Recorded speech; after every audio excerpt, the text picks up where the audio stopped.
সুনামগঞ্জের শান্তিগঞ্জ উপজেলার পাগলা বাজারে সাগরিকা পরিবহনের একটি বাসের ধাক্কায় আব্দুল মোনাফ নামে এক বৃদ্ধ নিহত হয়েছেন।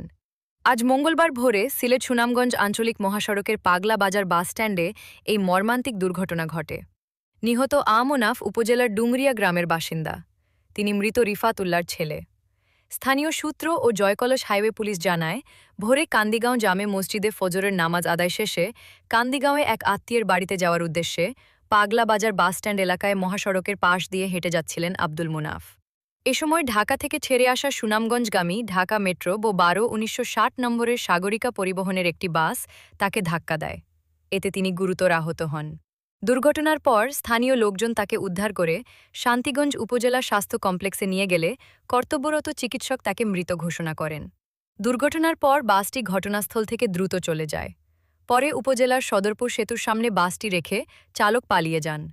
খবর পেয়ে জয়কলস হাইওয়ে পুলিশ সেখানে গিয়ে বাসটি জব্দ করে, তবে চালককে আটক করা সম্ভব হয়নি। এ ব্যাপারে জয়কলস হাইওয়ে থানার ভারপ্রাপ্ত কর্মকর্তা ওসি আব্দুল মোতালেব বলেন, দুর্ঘটনায় জড়িত বাসটি পুলিশ হেফাজতে রয়েছে। নিহতের মরদেহ ময়নাতদন্তের জন্য সুনামগঞ্জ সদর হাসপাতালের মর্গে পাঠানো হয়েছে।